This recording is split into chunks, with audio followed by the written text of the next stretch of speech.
Hello guys, आज का topic है क्लासिफिकेशन ऑफ एंटीबायोटिक। सारे एंटीबायोटिक को कवर करने की कोशिश करूंगा, सो वीडियो को लास्ट तक देखना, बहुत काम आएगी। तो चलिए शुरू करते हैं। सबसे पहले समझते हैं एंटीबायोटिक होता क्या है, कैसे काम करता है, इसको समझिए। बैक्टीरियल इन्फेक्शन से होने वाले रोग को जो ठीक करने की जो दवाइयाँ होती है उसे हम एंटीबायोटिक कहते हैं। टाइफाइड जो होती है वो बैक्टीरिया जिम्मेवार है। कोलरा जो फैल जाती है, ये सारी बीमारियां जो देख रहे हो, urinary tract infection, lungs infection, kidney infection, liver infection, tissue infection, blood infection, सारी बीमारियां बैक्टीरिया की वजह से होती है। हमारा एंटीबायोटिक का एक ही टारगेट होता है, बैक्टीरिया को किल करना, उसको नष्ट करना। अगर उसको हम नष्ट कर लेते हैं तो हम ठीक हो जाते हैं। बैक्टीरिया की वजह से जितने तरह के रोग हैं उतनी तरह के हमारे पास एंटीबायोटिक्स भी हैं उसको किल करने के लिए। तरीका अलग अलग होते हैं लेकिन इरादा एक ही होता है, बैक्टीरिया को किल करना। कभी उसके डीएनए को हम नष्ट कर देते हैं, कभी उसके सेल वाल को नष्ट कर देते हैं, कभी उसके रेप्लिकेशन को नष्ट कर देते हैं, कभी प्रोटीन सिंथेसिस को नष्ट कर देते हैं, जिसकी वजह से बैक्टीरिया मर जाता है और हम ठीक हो जाते हैं। तो अब समझते हैं ऐसी कौन कौन सी ड्रग है। तो सबसे पहले बीटा लैक्टम एंटीबायोटिक, सल्बैक्टम, टोजोबैक्टम, ये सब जो मेडिसिन जो होती है ये ज़्यादातर कम्बिनेशन के फॉर्म में आते हैं, जो कि बेसिकली ये ब्रॉड स्पेक्ट्रम होते हैं। ये बैक्टीरिया के सेल वाल को नष्ट करता है। पेनिसिलिन जो कि बीटा लैक्टम एंटीबायोटिक है, ये ब्रॉड स्पेक्ट्रम होते हैं। आप जानते भी होंगे पेनिसिलिन के बारे में, इन्होंने अलेक्जेंडर फ्लेमिंग ने डिस्कवर किया था शायद इसको, और ये मेन काम इसका होता है बैक्टीरिया के सेल वाल को नष्ट करना।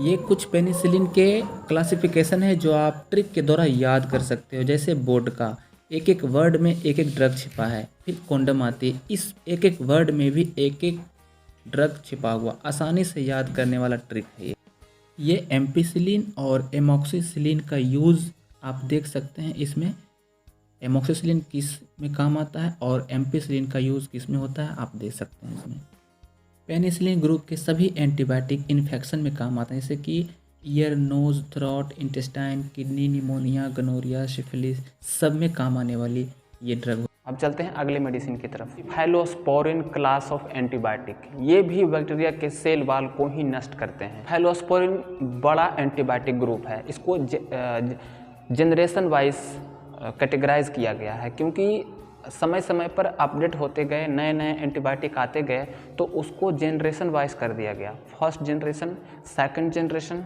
Third generation, fourth generation.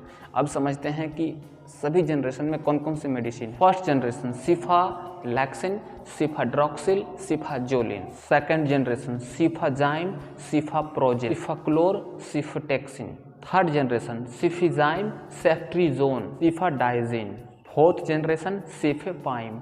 अब इसका यूज समझिए। तो सिफालोस्पोरिन कैटेगरी की antibiotic mainly cell wall synthesis को इनहिबिट करते हैं और इसका मेन काम है हड्डियों में इन्फेक्शन हो जाना, उसको ठीक करता है। Pneumonia, bronchitis, asthma, soft tissue infection, पेशाब रास्ते में infection, lungs infection, tissue infection, sinus, meningitis, gonorrhoea, ये सारी जो आप इतने तरह के डिजीज जो रोग हैं वो बैक्टीरिया से हो रहे हैं, उसको किल करने वाली एंटीबायोटिक यूज़ होने वाली सिफालोस्पोरिन कैटेगरी की एंटीबायोटिक, जो कि आप देख सकते हैं यहाँ पे, ठीक है, जो जनरेशन वाइज दिया गया है। आगे बढ़ते हैं।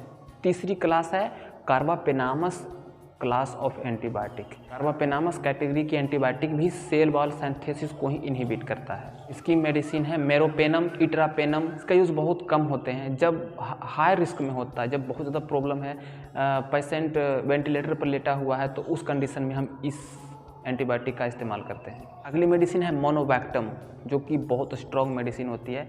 ये बेसिकली बैक्टीरिया के सेल वाल सिंथेसिस को ही इनहिबिट करता है, उसको नष्ट करता है, बैक्टीरिया मर जाता है। इसका यूजेस की बात करें, ब्लड इन्फेक्शन अगर हो गया है तो उसमें काम आने वाली, स्पेशली फीमेल ऑर्गन में जो प्रॉब्लम होती है तो उसमें काम आने वाले एंटीबायोटिक्स होते हैं ये। अगली अगर बात करें तो ग्लाइकोपेप्टाइड एंटीबायोटिक, जो कि विंकोमाइसिन आता है, ये स्ट्रॉन्ग एंटीबायोटिक होते हैं, बहुत कम यूज़ होता है। मल्टी डोज ऑफ एंटीबायोटिक आप ले चुके हैं, नहीं असर कर रहा, तो उस कंडीशन में विंकोमाइसिन को दिया जाता है।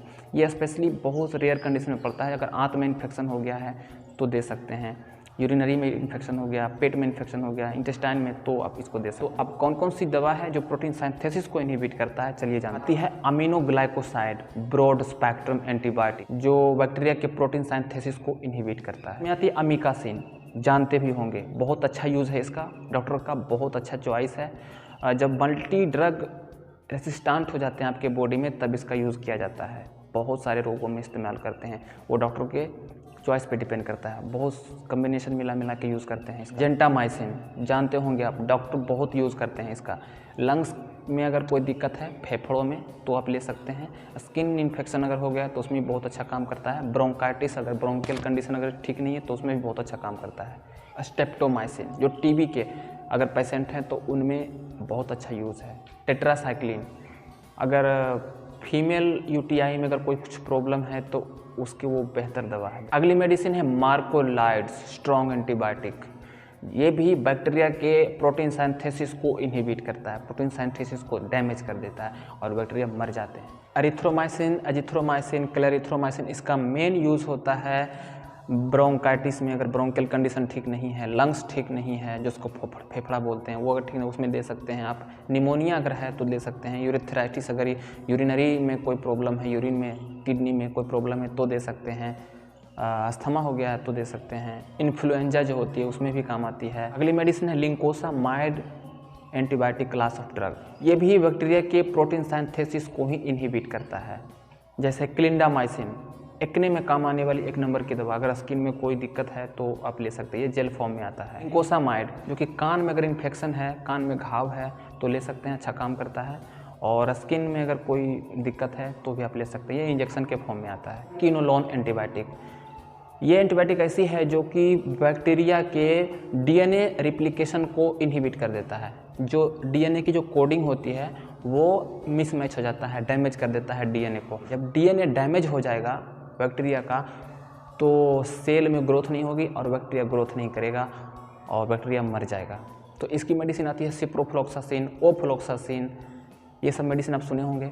और इसका यूज़ की बात करें तो बेसिकली ये ear infection, respiratory tract infection और urinary tract infection, liver infection, skin tissue infection, ये सब में अच्छा काम करता है और इसके अच्छे यूज़ भी हैं। यानी बैक्टीरियल इन्फेक्शन से होने वाले सभी रोगों में काम आने वाली मेडिसिन।